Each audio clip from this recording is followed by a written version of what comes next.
Boa tarde, muito boa tarde. Que bom estar aqui falando de novo com você, meu amigo Gabriel Corros. Aliás, boa tarde, mais ou menos, né, cara? Já é quase fim de dia. É, Hoje, dia de gravação, dia 15 de dezembro, 17 horas, né? Então ainda é boa tarde pra gente. Tudo bom, meu amigo? Como é que você tá? tudo ótimo. Melhor agora estando em vossa companhia. Olha só, tá eu aqui, o Gabriel Coach, para falar sobre um tema tremendamente importante, né? Polêmico, um tantinho. Polêmico não, controverso, né? A gente vê um bocado de pessoas falando a favor e falando contra documentação em arquitetura de software, né? Um bocado de gente levantando voz contra, um bocado de gente levantando voz a favor.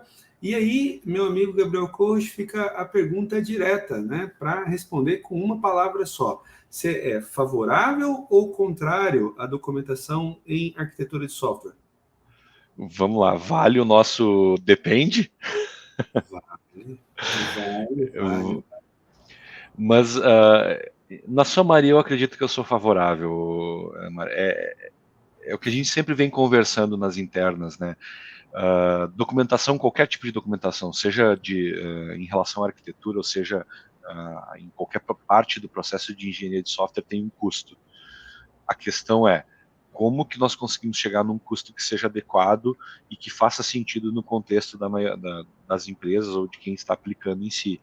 O que eu acho arriscado é a gente desconsiderar, seja por, como tu comentou, por controvérsia ou até mesmo por achar que estamos sendo ágeis e não vamos documentar. Isso eu acho perigoso. A gente ir mais para o zero do que o lado contrário de ter mais documentação, ou até mesmo mais documentação não quer dizer melhor documentação, mas não ter documentação eu acho que é o perigo. E isso é muito perigoso para as empresas hoje. Muito do que a gente vê no nosso dia a dia, do que a gente vem acompanhando com os clientes, o fruto de erosão arquitetural, o fruto dos problemas vem de uma falha de documentação. Boa, boa, boa. Então, vamos consolidar aqui, vamos ver se eu entendi. Você está trazendo para mim, e essa é a posição, inclusive, que a gente defende junto aos clientes, que, poxa, olha só, processo de documentação, não só para arquitetura de software, mas para qualquer coisa dentro da engenharia, né?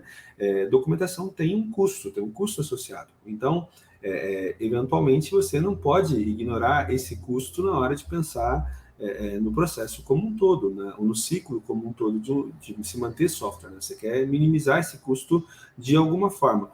Por outro lado, né, evitar completamente esse custo, não produzir documentação nenhuma, parece não ser também uma boa alternativa, porque você está trazendo para a gente, né, que nós temos aí o caso da erosão arquitetural. Erosão arquitetural, inclusive, é importante, né, quando você acaba perdendo, né, a arquitetura acaba se perdendo ao longo do tempo por causa de uma série de eventuais decisões infelizes. Enfim, não ter documentação também é problema. Agora, existe uma referência, né, Gabriel, que a gente costuma citar com frequência de qual é esse ponto certo, né? E eu costumo dizer que, e a gente defende muito isso com os clientes também, que documentação faz sentido quando documentação mais código custa mais barato do que só código, né? Exato. Parece ser, parece ser algo difícil de medir, mas se a gente começa a fazer uma retrospectiva de processos, ou começa a olhar um pouquinho mais adentro, faz todo sentido. Porque da mesma forma que eventualmente assim o dia a dia vai comer estratégia, eu digo o seguinte, o dia a dia come qualquer processo ou qualquer boa prática de engenharia ou de arquitetura. Então a gente pode iniciar com boas práticas, o time pode iniciar com boas práticas, mas vai chegar o dia a dia, vai chegar a pressão de entregas, o time de negócio cobrando deadlines e janelas de oportunidade passando, e a gente acaba ignorando essa questão de documentação e acaba muitas vezes ignorando essa medida que documentação mais código tem que ser mais barato que só código. E a gente vai indo só mais para o lado do código. E aí Sim. começa a ficar difícil de justificar para o time de negócio por que é tão difícil, ou por que o nosso cycle time, ou lead time está aumentando, ao invés de diminuir. Por que a gente está demorando mais para entregar software? Olha só, você está botando mais um elemento interessante. Você está dizendo para mim o seguinte: olha, Elemar, sistemas, o software com pouca documentação, arquitetural, aliás, é importante que a gente deixe bem claro. Isso, separar os tipos de documentação, né? A gente não está falando aqui especificamente de documentação para usuário final, nem explicação das features, a gente está falando sobre documentação arquitetural, ou seja, a não presença da documentação arquitetural acaba impactando para o aumento do lead time. Né? Você está trazendo isso para a gente aqui, o tempo para o cycle time, enfim, o tempo que eu preciso para colocar, atender o negócio vai aumentando ao longo do tempo, caso se tome a decisão ingênua, né, de se fazer software ignorando aí a necessidade de documentação, porque, poxa, vou fazendo código mais rápido. Agora, um ponto interessante, né, Gabriel, é que a gente falou aqui sobre documentação arquitetural, né, que ajuda a salvar tempo. Então, vamos lá. Se você fosse classificar para mim o que seria documentação arquitetural, mas não a partir de uma definição, mas a partir de exemplos aqui para a gente, né? Como que você classificaria o que é documentação arquitetural, de uma forma bem prática? Eu vejo duas linhas principais hoje, pelo menos assim, ó, que eu acredito que todas as empresas deveriam ter em algum nível. Tá? Uma primeira é: todo mundo, em algum momento, precisou fazer um onboarding de alguém no time. Tá. E neste momento, eu tenho certeza que alguém foi lá num quadro branco ou foi em alguma ferramenta de desenho agora colaborativa, em tempos de todo mundo virtual, e teve que redesenhar todo a arquitetura, ou teve que desenhar os estilos, ou teve que fazer algum desenho de como o sistema é para alguém que está entrando. Certo. Ou até mesmo que como comunicar. O famoso esquemão, né? Você vai lá no exatamente, o famoso esquemão. E além disso, acaba que nesses onboards, ou até mesmo assim, ó, que comunicação é repetição, então, tendo que fazer um treinamento com o time, alguma coisa, acaba tendo que tocar em alguns assuntos que muitas vezes a gente vê que não estão explícitos, que é falar sobre o que a empresa faz, que seriam objetivos de negócio, o que o time eventualmente não pode fazer, restrições, e o que aquele sistema, ou quais as formas que a gente vê qualidade naquele sistema, atributos de qualidade. Então isso, eu vejo que inevitavelmente, de uma forma um pouco mais intensa ou menos intensa, acaba sendo feito. Então, documentação arquitetural, uma forma de ver é a gente ter algum documento, a gente ter algumas práticas de arquitetura que vão deixar isso de forma explícita. Então, vamos lá, dá uma parada aí, porque eram dois tipos, tá? Mas só para ver se a gente está acompanhando e conseguindo deixar a coisa bem clara para todo mundo também, ver se nós também estamos alinhados. Cara, você está falando de documentação arquitetural, poxa, eu preciso explicar como o sistema funciona. Ingenuamente, você pode assumir que, poxa, o código é a fonte da verdade. Olha o código que você entende. Mas, quando você está falando com um sistema com muitos anos, com muita gente expondo mão, com centenas de milhares, quem sabe até milhões de linhas, cara, tentar recorrer ao código para poder entender o que o sistema faz é uma insanidade. Não faz sentido. Então, você cria uma simplificação, que é o esquemão que a gente falou e que é desenhado no quadro de novo outra vez. Outra coisa que você trouxe para mim que é tremendamente interessante tem coisas que você não consegue deixar explícitas mesmo no código, que são eventuais motivações para como o código está escrito. Por exemplo, a minha ênfase em atributos de qualidade, e aí para atributos de qualidade eu posso estar falando de segurança, eu posso estar falando de desempenho, eu posso estar falando sobre um bocado de coisa. Então, quais foram os pontos que motivaram aquele código a ser escrito daquela forma? Né? Isso raramente está lá, a menos que seja por comentário. Aí a gente vai para outro problema. Comentário não é exatamente uma boa fonte de documentação, não deveria ser vista como a única. E, cara, você tem também, como você disse, restrições, né? Tipo, eventualmente você acaba dando forma para um sistema, e a arquitetura, como decisões de design que dão forma ao sistema, eventualmente também você tem que tomar decisões que vão fazer com que o teu sistema se comporte de determinada forma, porque você tem que obedecer uma restrição. Por exemplo, eu não posso usar a nuvem, ou eu tenho que usar a nuvem, eu tenho que usar essa nuvem, enfim, mais ou menos por aí, certo? Então, essa primeira parte é esse esquemão aqui. Né? Exatamente. A gente tentar deixar mais claro, explícito, o propósito daquele sistema, o propósito da arquitetura daquele sistema que a gente está fazendo. Não necessariamente com um grau muito elevado de especificação, de tentar detalhar, mas pelo menos que a gente consiga, em um alto nível, conseguir dar um senso de propósito para o time, dizer, olha, a gente está desenvolvendo esse sistema, ele é baseado em esse estilo arquitetural, ele respeita algumas premissas aqui de qualidade, respeita algumas restrições e ele atende esses objetivos de negócio.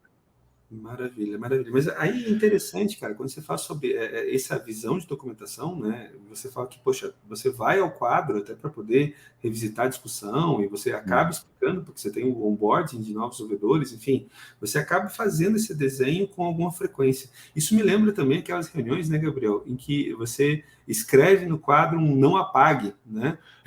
ou antes de sair, alguém tira foto e manda por e-mail.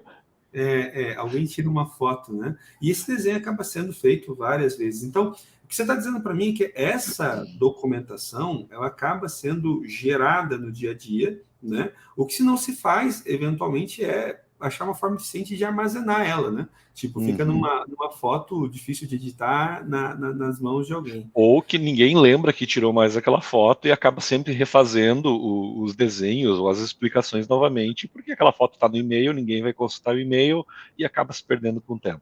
Certo. Mas olha, essa foto, né, essa visão geral, como você está dizendo, cara, geralmente enche um quadro branco, né? Ou então um espaço lá. Não muito mais do que isso, né? Não parece ser tanta coisa assim, né, Gabriel? E isso lembra também bastante aquilo que o nosso. Puxa, esqueci o nome do consultor, cara, mas enfim, tem aquele livro muito bom que é Just Enough Architecture, né? Just Enough, aham.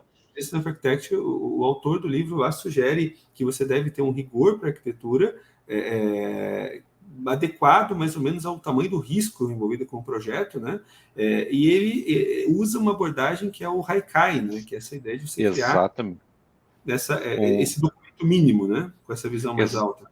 Exatamente. Então, tem vários templates de Haikai aí online em GitHub. O que nós normalmente temos feito com os times, porque é uma prática um tanto no dia a dia, é uma prática tanto quanto nova para os times de fazer esse tipo de documentação, nós acabamos trazendo, por exemplo, a página inicial de um projeto no repositório de um sistema. O README inicial pode ser o Haikai, que já traz essas informações de forma sucinta. No Haikai diz que é uma folha de A4, né, mas no mundo digital é a gente tentar condensar isso de uma forma seja a gente consiga ler isso rapidamente. Então, nós temos acabado fazendo isso no README inicial dos projetos. Eventualmente, a gente acaba trazendo alguns diagramas de alto nível, principalmente com notação mais informal, usando C4 Model, trazendo mais a visão de System Context, não necessariamente entrando em container ou componente, mas uma visão mais alto nível, para tentar deixar mais claras as integrações, que normalmente é uma dor de cabeça. Então, abrindo esse Haikai, abrindo a página principal do projeto, a gente já tem, de cara, a gente já sabe por que aquele sistema foi pensado, objetivos de negócio, se a gente tem alguma restrição a ser respeitada, quais atributos de qualidade são importantes para aquele sistema. Então, eu tenho que dar mais importância à segurança ou a desempenho. E isso pode parecer, e é legal a gente falar disso, Lemar, porque para os times, às vezes, parece ser bobagem esse pequeno detalhe. Mas eu dou mais ênfase para segurança ou desempenho? Mas isso, para arquiteto, para a gente pensar em decisões do dia a dia, tem um impacto gigante. Porque provavelmente a gente está falando de trade-offs aqui. Eu não vou conseguir ter um sistema com alto desempenho se eu priorizo segurança. Tá, esse é um ponto importante, tá? Não necessariamente desempenho, mas se você pensar, por exemplo, em disponibilidade. Disponibilidade, tá? Que eu vou ter mais componentes, eu tenho mais superfície de ataque. Então, tipo, aí você tem trade-off, né? Tipo, de um lado você aumenta a superfície, tipo, para eu aumentar a disponibilidade, eu tenho que aumentar a quantidade de elementos computacionais, ou colocar réplicas, né? E na medida que você coloca réplicas, você aumenta a superfície de ataque, que aumenta a dor de cabeça para quem trabalha com segurança. A gente brinca, né, Coxa, ao longo da nossa experiência, que, cara, você fazer a arquitetura de software, a prática da arquitetura de software, é a arte de você resolver trade-offs, né? Você sempre está abrindo mão de alguma coisa. Aliás, eu falei sobre isso outro dia. Quando você tem um time técnico que não tem condições de determinar claramente qual é o prejuízo que está acontecendo, ou que está aceitando a partir de uma determinada decisão, é porque essa pessoa provavelmente não está preparada para tomar aquela decisão, né? Porque enfaticamente não sabe qual é o grande risco. E aí, só para nós consolidar, o Haikai você estava destacando bem, né? O Haikai ele acaba trazendo para a gente um modelo, né? É uma proposta, a princípio, de documentação arquitetural mínima, onde você enumera lá objetivos de negócio, quais são as principais restrições, quais são os principais atributos de qualidade, que para quem não está tão habituado também com o trabalho de arquitetura, são as informações que mais vão direcionar aí as decisões que são tomadas, e aí você está trazendo para a gente alguma coisinha a mais, tipo, cara, eu preciso entender o que é esse sistema de uma visão mais ampla, né, os grandes componentes, eventualmente, né, se você quiser, ou como você destacou aqui no C4, os grandes containers, né, tipo, vou falar do banco de dados, eventualmente o servidor de aplicação, o cache, você tem alguma coisa, e aí você fala de um outro ponto importante, que são as integrações. Essa é uma coisa legal, cara, sobre que a gente acompanha direto quando a gente encontra empresas com dificuldade, né? Com muita frequência são feitas modificações muito profundas nos sistemas, às vezes para poder suportar uma nova demanda de escala, e, cara, as integrações param de funcionar simplesmente porque se esquece, né, que uma existe as integração existe. Exatamente. E a gente tem buscado muito isso de tentar deixar mais explícito essas integrações e o impacto que tem. E isso é um ponto também muito importante, Lemar, que o Haikai, ele não deveria, eu vou usar agora a dizer que ele não deveria ser um documento técnico. Ele não deveria ser um documento para o time de engenharia. Ele deveria ser um documento onde que o time de engenharia sim consegue ler, mas também o time de negócio. Certo. Porque ali nós estamos buscando também um grande alinhamento com a área de negócio, porque ali a gente tem que deixar não todos os acordos, mas pelo menos os principais acordos com o time de negócio deveriam estar ali. A gente deveria estar nesse documento Haikai, ou em alguma quebra, algum desdobramento do Haikai, de dizer, por exemplo, que se a gente está falando de performance, o que é performance para o time de negócio? Ou qual a expectativa do time de negócio? Quantos usuários simultâneos a gente tem expectativa de suportar nessa arquitetura? E depois de pronto também deixar claro que a gente suporta isso, ou o máximo de usuários virtuais simultâneos que a gente suporta é tanto. Porque a gente tem alimenta de expectativa, porque depois, senão fica muito fácil dizer, não, mas não atendeu, entregou, não está atendendo o que eu precisava. Fica fácil. E aí a gente começa, tu bem defende, né, o nós e eles. Aí a guerra entre nós e eles começa a ficar muito fácil de declarar. Eu acho bastante interessante esse ponto que você trouxe para a gente, porque você fala sobre um ponto que o Fairbanks, lembrei o nome dele, Fairbanks. fala com relação ao Haikai. Assim, quando você fala, e aí tentando trazer a coisa para uma luz, né? Quando você fala que isso não é um documento necessariamente técnico, você está trazendo a indicação de que, poxa, é um documento produzido por pessoas técnicas, provavelmente sim, né? Pela arquitetura, por quem está conduzindo a atividade de arquitetura, mas que deveria ser possível de consumir por pessoas não técnicas, né? E aí você fala sobre pontos importantíssimos aqui, e eu acho que é importante destacar, né? Muitas vezes as pessoas falam de forma muito superficial sobre disponibilidade, sobre segurança, sobre desempenho, sobre uma série de atributos de qualidade, mas falam de tudo isso de uma maneira muito, muito, muito superficial, muito rasa. O meu sistema tem que estar disponível, mas tem que estar disponível quanto, né? Ele tem que ter disponível para quantos usuários? Tem que estar disponível para... Não, vamos pegar esse exemplo da de disponível. Não, ele tem que estar disponível quanto? E se eu não tenho, por exemplo, uma relação, ou não tenho muito claro as minhas integrações, a minha disponibilidade é calculada pela integração do meu sistema. Se elas são, por exemplo, síncronas, eu tenho um sistema que eu dependo, e esse sistema está fora do ar, o meu sistema está fora do ar. Esse é um ponto importante, ou seja, o hábito, né, o simples fato de você produzir alguma documentação e colocar nessa documentação alguma coisa que seja relevante, tentando eliminar a subjetividade, né, fazer mais do que encher, porque esse é um ponto importante, né? Se você fazer um documento, cara, lembra que tem documentações que a gente tem encontrado por aí que valem menos do que os bits e bytes que consomem, né? Então, tipo... digamos que aquela documentação que ela é muito mais burocrática, ela é muito mais para cobrir algum risco do que realmente para comunicação. Esse é um ponto importantíssimo que você traz para a gente aqui, né? A documentação, ela serve para comunicar para os outros e comunicar com as nossas versões do futuro, né? Porque eu não sei você, né, Gabriel, mas eu, por exemplo, tenho dificuldade de lembrar, inclusive, o que eu almocei hoje. Então, como que eu vou saber no futuro quais eram os acordos que eu estabeleci? Outro ponto importante, né, Gabriel, que a gente aprende com a experiência, existem muitos jeitos certos de se resolver um problema e tudo depende das demandas que você tem, né? Tipo, você preparar um sistema... Eu brinco que tinha um colega meu no passado que falava escandalizado sobre o valor que o Instagram, na época que o Instagram foi comprado pelo Facebook, ele falou escandalizado sobre um programinha, ele destacando que aplica filtros em umas fotinhos, né, valer tudo isso. Esse cara, não é questão de ser um programinha que aplica filtro nas fotinhas, a questão é, olha a quantidade de usuários que esse programinha precisa, que esse sisteminha, esse servicinho tem que suportar. A escala destrói tudo, né? Então, só que assim, você fazer no momento zero, um sistema a partir de uma demanda pequena, tipo, você fazer uma super arquitetura, você está jogando dinheiro fora, né? Em compensação... E aí a gente entra, por exemplo, em startups, né? Que eventualmente daqui a pouco estão fazendo uma super arquitetura, pensando no futuro, e o principal, que era validar uma hipótese de negócio, foi deixado de lado. E aí você pega, e assim, o que mais se encontra hoje em dia, né, são...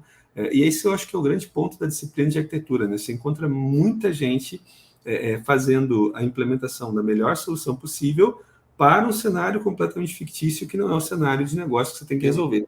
Então, o que você traz para a gente, só para a gente consolidar aqui nessa primeira documentação, cara, eu preciso ter uma visão ampla do sistema. Então, o que vai ter no Haikai? Poxa, vai ter ali uma relação das, sei lá, 3 principais funcionalidades, o que você espera que esse sistema tenha. Você vai ter lá uma relação dos principais objetivos de negócio que precisam ser atingidos, de uma maneira quantificável, né, para você poder entender um pouco melhor o que você tem que atender. Você também tem ali uma relação dos atributos de qualidade, de uma maneira geral priorizada, né, tipo, com uma sequência de priorização. Você tem as principais restrições e, eventualmente, você vai ter algum desenho, né, de preferência utilizando uma linguagem um pouco mais formal, né, do que simplesmente aqueles rabiscos que a gente faz no quadro, porque esse é outro problema, né, Gabriel? Muitas vezes as pessoas evitam linguagens como C4, como ML, porque elas parecem ser burocráticas demais, quando na verdade o que elas trazem para a gente é um rigor que permite que o Elemar de manhã entenda o que aquele desenho queria dizer, né? Exatamente, porque não... vamos lá, vamos chegar pertinho, botar a cabeça pertinho do ventilador, fazer um desenho, pegar um PowerPoint e fazer um desenho de caixinhas referenciando outras caixinhas. Naquele momento que a gente está fazendo o desenho faz sentido, a gente consegue explicar os porquês, mas eu aposto que passando alguns dias a gente não sabe, mas para aí, o que é? Eu estou chamando, eu estou mandando mensagem, eu estou... E uma notação um pouco mais formal, um C4 já traz um rigor que tu comenta para evitar esse tipo de ambiguidade no desenho. Ele está explicitando algumas coisas, então isso é fundamental. Se a documentação, eu penso o seguinte, sabe, Alemar, se a documentação, o principal da documentação é comunicar.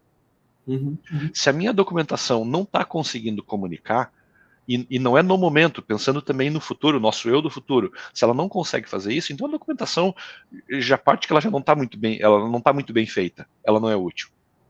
O que eu acho que, aliás, era um problema, né? Porque você for da ambiguidade, se você faz uma documentação que permite ambiguidade, e assim, vamos lá, né? Eu sempre dou o mesmo exemplo, né? Tirei uma pedra na janela e ela quebrou. Quem quebrou, a pedra ou a janela? Sabe, tipo, você assume aí que potencialmente, se você tirou uma pedra na janela e ela quebrou, você assume que a parte sensível é a janela, e a janela quebrou, mas nem sempre esse é o fato, você não pode ter certeza nisso, né? Então, pior do que você não ter documentação daqui a pouco é ter uma documentação que te leva a acreditar a coisa errada, né? Exatamente, e aí entra no livro lá, documentando a arquitetura de software que eles falam, né, que tu ter uma documentação que daqui a pouco leva ao time de engenharia implementar de forma equivocada aquilo que foi planejado é pior do que não ter. Então assim, vamos lá. O que a gente está concluindo aqui é o seguinte: bom, primeira coisa que eu preciso ter uma documentação. Todo mundo já faz, só que eu preciso adquirir o hábito de formalizar um pouquinho, estruturar, armazenar de uma forma mais organizada a base da arquitetura, que são os elementos que a gente viu aqui que descrevem o Haikai. Você deu uma excelente alternativa também, que a gente está vendo sim ser utilizada em muitos projetos, em empresas, principalmente empresas com maior ênfase em agilidade, que é trazer essa documentação, então, para o arquivo de rosto, né, o MD, o readme.md, aí no Git da vida, para você ter ali no Markdown, daqui a pouco, uma descrição alta do que vem a ser essa informação. O ponto interessante também é que quando você faz isso, você ganha automaticamente o versionamento dessa documentação. Né? E você começa a associar, principalmente à medida que o projeto vai evoluindo, quando alguma grande mudança acontece, você sabe exatamente a partir de qual versão essa grande mudança aconteceu. Exato, e começa a ficar também um pouco mais explícito questão de roadmap arquitetural. O como estamos hoje e para onde estamos indo. Sim. Esse é um ponto interessante, né? Porque a arquitetura não fala somente sobre a arquitetura no momento atual, né? Você tem esses dois momentos. Você tem o momento hoje, você tem o momento do futuro, e principalmente, né, você tem os pontos intermediários, que são as transformações que você vai fazendo. Exatamente. Eventualmente eu tenho em alguns clientes trabalhado nesse documento Haikai uma área, então vamos chamar assim um desdobramento do Haikai, para não poluir tanto o princípio do Haikai do Fairbanks. Mas eu trago uma área de roadmap para justamente deixar explícito essa visão arquitetural da, olha, nós estamos aqui, nós gostaríamos de chegar em vias do que conhecemos até o momento neste modelo ou nesse estilo, mas o nosso próximo passo é esse. Então fica um pouco mais fácil de conversar com o time de negócio, de justificar isso, por que precisamos chegar nisso, aliado, claro, e com toda certeza, com objetivos de negócio, atributos de qualidade. Então, nós estamos aqui, nós estamos atendendo, ou a gente não está atendendo em plenitude todos os atributos de qualidade, precisamos mover a nossa arquitetura para tal ponto para atender esses atributos em plenitude. E isso leva, Elemar, acho que um segundo ponto de documentação, eu acabei de te falar, que surgiu só primeiro, né? Exatamente, e que daí nos leva a esse segundo pilar, digamos assim, que é as decisões sobre arquitetura. Boa. Que é justamente o porquê das coisas. E eu desafio aí a todo mundo que está assistindo nesse momento que pegue um código passado, um código de 1 ano, 2 anos atrás, olhem o código e tentem identificar o porquê que foi feito daquela forma. Não é o que, não é a decisão em si, mas é o porquê. Mas vamos lá, a gente sempre dá o exemplo do caching, né, mano? Por que foi decidido colocar um componente de caching? Ou por que foi decidido usar um processo assíncrono em tal parte do sistema ou em tal sistema? Esse porquê, ele se perde com o tempo. E se eu não me engano, acho que era o Niger que ele fala que quando uma pessoa está em frente a uma decisão que ele não entende, ou que ele não entende o porquê, ele só tem 2 escolhas. Ou aceita cegamente aquela decisão, ou muda aquela decisão cegamente. O Niger fala isso, né? O Niger e ele é maravilhoso nisso, né? Porque, e vamos falar um pouquinho sobre o dia a dia das empresas, falar sobre o software no mundo real, né? De novo, o Google define engenharia de software como sendo desenvolvimento de software ao longo do tempo, você adiciona a variável do tempo.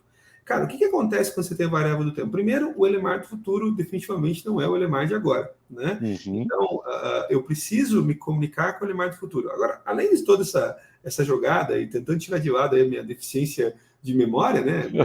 O fato de eu não conseguir lembrar do que eu almocei, cara, você tem outro problema. Você tem numa empresa, você tem gente entrando e saindo dos times todo o tempo. Você tem pessoas que chegam e pessoas que partem, né?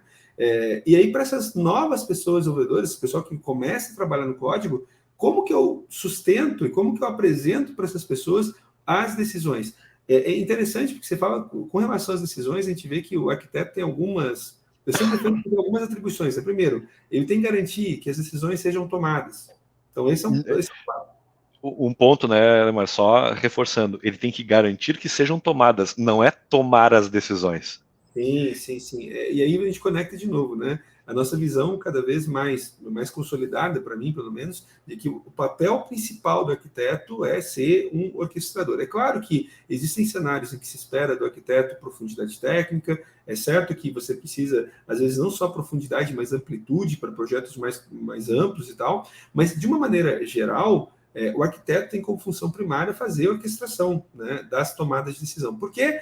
Porque no mundo técnico que a gente vive, né, especialistas são pessoas que sabem cada vez mais sobre cada vez menos.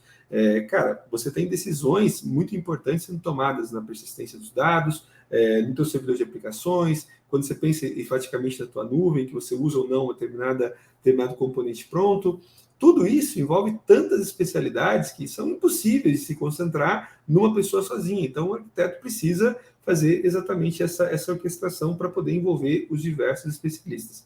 Mas aqui, Gabriel, tem um ponto importante, né? Você fala do Niggers, aí, vamos mudar para o Niggers aqui nessa definição. Ele fala sobre a importância de você registrar as decisões. Por quê? Porque o arquiteto, ele garante que as decisões sejam tomadas, ele garante que as decisões sejam justificadas, né? E esse é o grande ponto, né? Muitas vezes, e aí começa interessante, cara, porque antes, quando a gente estava falando do Haikai, a gente falava sobre o fato de você começar a eliminar a subjetividade, porque a própria documentação te obriga a colocar a informação um pouco mais elaborada, um pouco mais menos subjetiva, né? E quando você vai aí falando sobre as decisões, você também puxa, eventualmente, essa necessidade de você justificar cada decisão, e aí você tira um ponto que é um prejuízo em muitas organizações de todos os portes, né? Que é as pessoas decidindo com base em eu quero, em preferência, e não necessariamente de maneira alinhada com as necessidades do negócio, com restrições ou atributos de qualidade. Exatamente. E aí traz também o que tu comentou anteriormente, Lemar, de que se um time está prestes a tomar uma decisão e aquela solução ou aquela proposta que vai ser votada ou tomada decisão, não está muito claro os prós e contras, talvez não estejamos preparados ainda para tomar decisão.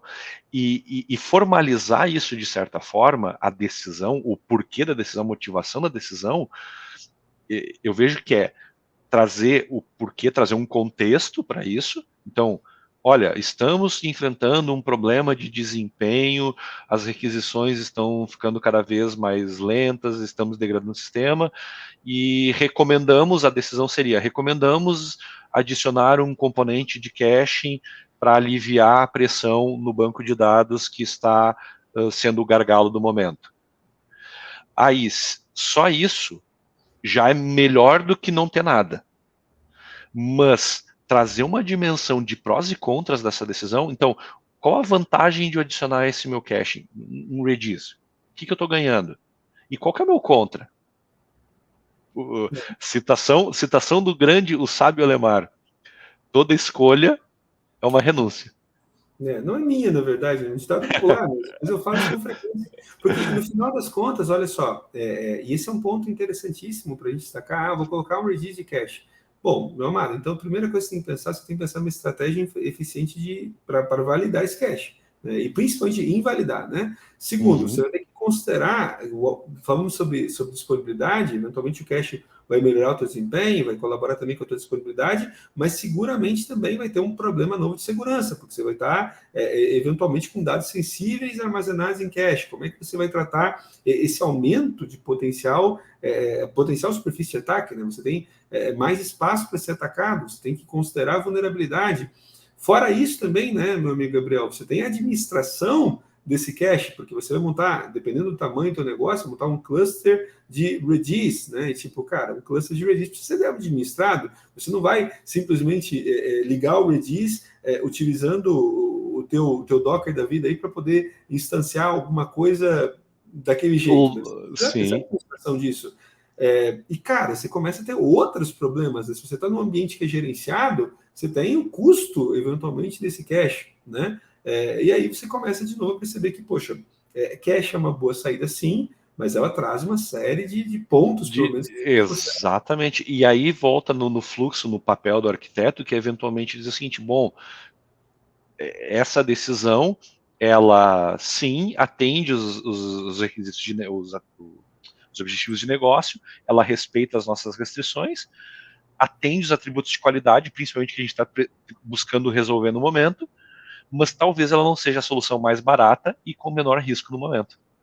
Isso, muito bom, muito bom. Aliás, assim, a quantidade de vezes que a gente encontra pessoas tentando usar Redis, por exemplo, para poder diminuir o peso sobre um banco que está estressado, mas eu sempre falo, cara, se o banco, na maior parte das vezes, quando o banco de dados é apontado como sendo o problema, definitivamente o banco não é o problema, tá? Você tem um monte de consultas ofensoras, você tem um monte de índice mal planejado, você tem um bocado de trabalho de setup de banco que, poxa, muitas vezes pensa ir rápido, né? A utilização de um servidor de cache. Às vezes você simplesmente aumentar a memória do servidor de banco já faz com que você diminua a pressão sobre o disco. Enfim, aí tem um bocado de variáveis para ponderar. Exatamente. E ter esse registro dessas decisões, e não é ruim falar registro da decisão, porque não é o registro da decisão, mas é elaborar a decisão num formato um pouco mais explícito, traz a reflexão para o time. E vejo como o papel do arquiteto também estimular essa documentação. A gente está em vias falando de ADRs, né, de registros de decisões de arquitetura. E não importa o formato, né, Lemar? Como eu sempre vem falando, a tecnologia pode registrar isso num Markdown, tu pode registrar isso num PowerPoint, num doc, em qualquer lugar, num papel de pão. Mas o importante que eu percebo, e tenho percebido no passado, que é estimular essa prática, faz o time refletir. Começa a refletir sobre esses pontos, principalmente os prós e contras, e essa questão de custo e risco. Porque senão acaba virando aquela decisão baseado no modismo, ou baseado na vontade do time que acha que, poxa, nesse exemplo, o cache resolve tudo, eu tenho uma vontade enorme de trabalhar com o Redis, então ele é a solução para os problemas agora. E talvez não seja a solução para o negócio, naquele momento. E aí você fala sobre ADR, né? Só para poder... ADR é acrônimo de Architectural Decision Record. É exatamente uma proposição do próprio Nigart, que a gente estava falando antes, porque o Nigart dizia, cara, se você for documentar... Cara, você não vai documentar mais nada, documenta as decisões.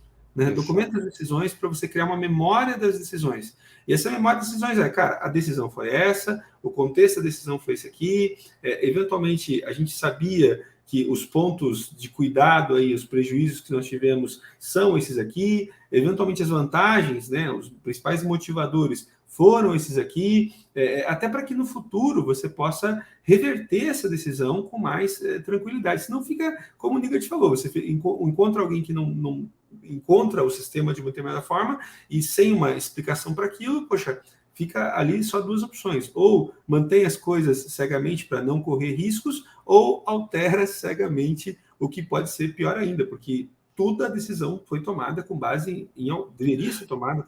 Pelo menos naquele momento, ou naquela linha do tempo fazia sentido.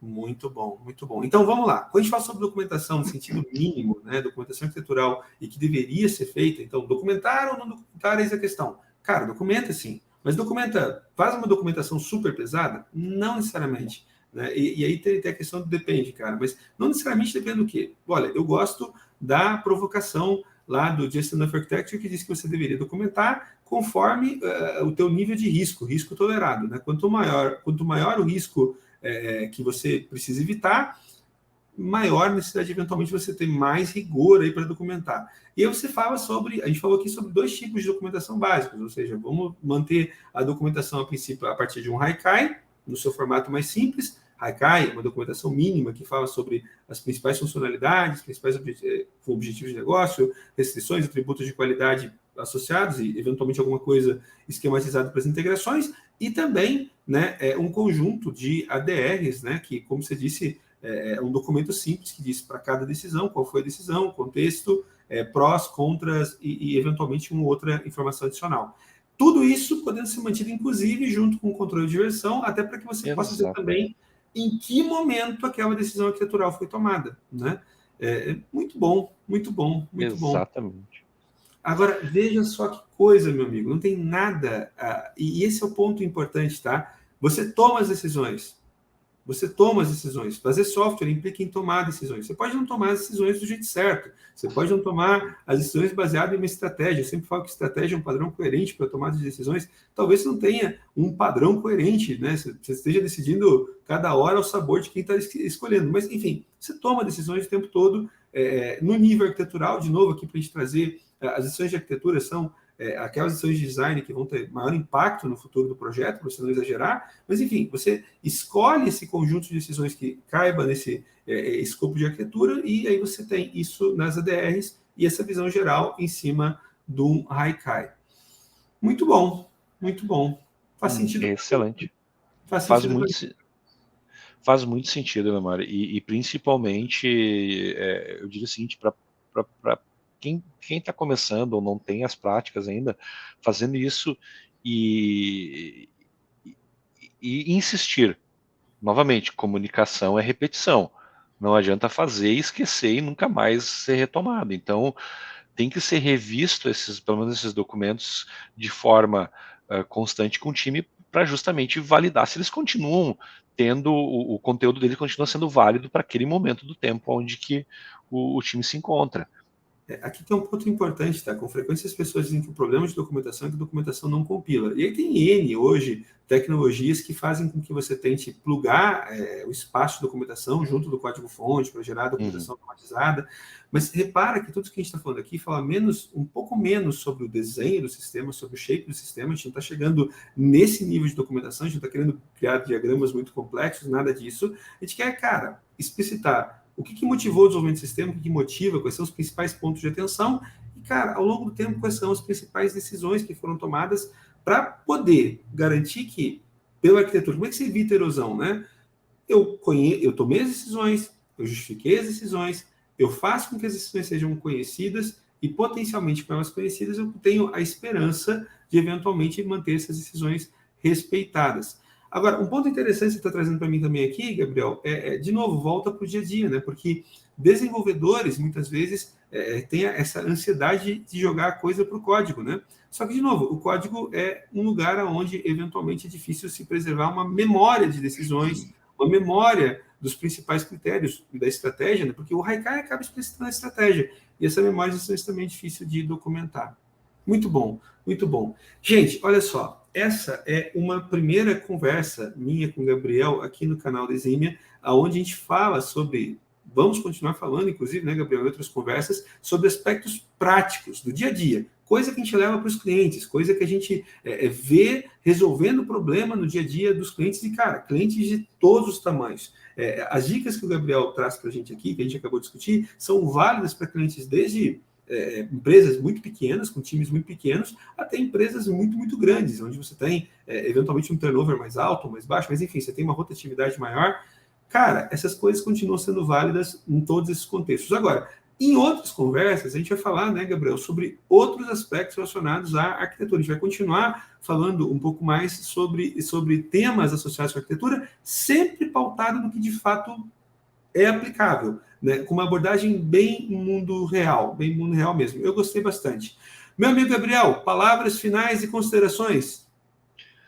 Eu traria o seguinte, que para quem está assistindo hoje, ou amanhã, ou no futuro, pessoal, deixem nos comentários aí sugestões, exemplos que vocês tenham nos times de vocês de documentação arquitetural. Vamos enriquecer um pouco e a gente está aí de portas abertas aí para a gente trabalharmos em cima disso e, quem sabe, ajudar vocês aí com pequenas dicas aí com as suas documentações no dia a dia. Boa, esse é um ponto importante, né, Gabriel? A gente sempre fala que, outro dia eu estava falando sobre isso, muita gente pensa, né, que chegamos os clientes, quantas vezes nós chegamos em clientes e não entendíamos como um sistema podia ser desenvolvido para aquele time? E mais, aquele sistema suporta um negócio, muitas vezes, gigantesco, que não tem nem Haikai, nem EDR, nem nada do gênero. Eu penso, caramba, como que os caras conseguem? O fato é que muitos conseguem, entende? Uhum. De uma forma ou de outra, conseguem. Isso prova que, se está funcionando, nem tudo que eles fazem está absolutamente errado. E também nem tudo que eu fico apontando está absolutamente certo. Nós não temos a pretensão aqui de sermos donos da verdade, né? Exatamente, principalmente assim, ó, não concordam com as duas abordagens que a gente está sugerindo, ou até na questão da pergunta macro, né, Lemar, documentar ou não, se não concorda que documentar não, não precisamos disso, compartilhem, vai ser um prazer a gente debater sobre. Vai ser um prazer debater e considerar as opiniões dos outros. Mas esse é um ponto importante. Mas como exercício, vamos tentar fazer a mesma coisa com que a gente propôs com relação às ADRs, tá? Se você concorda com a gente, diz por que você concorda. Se você não concorda com a gente, tudo bem, tá? Mas também justifica a tua decisão. Eventualmente, as tuas justificativas vão ser melhores do que as nossas. E, cara, nada melhor para mim do que pegar uma boa ideia do que eventualmente insistir na minha, se por acaso ela se demonstrar não correta. Mas vamos continuar discutindo no futuro. Para você que nos acompanhou até aqui, olha, quero te agradecer bastante. Esse é um primeiro vídeo, como eu disse, dessa nova sessão, dessa nova série de vídeos que nós vamos produzir sobre arquitetura. Hoje eu estou aqui falando com o Gabriel, vou voltar a falar com o Gabriel daqui a alguns dias, mais vídeos vão ser publicados. Diz para mim se você gostou. Se gostou, cara, aproveita e se inscreve aqui no canal, curte o vídeo, compartilha o vídeo e vamos... dá like, né? Momento blogueirinho. E vamos expandir, né? Vamos expandir esse espaço de discussão para a gente qualificar, né? Nossa malha, né? Nosso conjunto de desenvolvedores. Afinal de contas, não dá mais, né, meu amigo? Nós somos... as responsabilidades são grandes demais. Não dá mais para a gente ter pseudo-arquitetos, pseudo-desenvolvedores, arquiteto de nome, arquiteto de título, né? Chega de amadorismo remunerado. Enfim, essa é uma discussão para outro dia. Para quem estava aqui com a gente até agora, muito obrigado, né? Mais uma vez, ajuda a gente aí nos comentários e nos vemos numa próxima oportunidade. Em breve. Bem breve.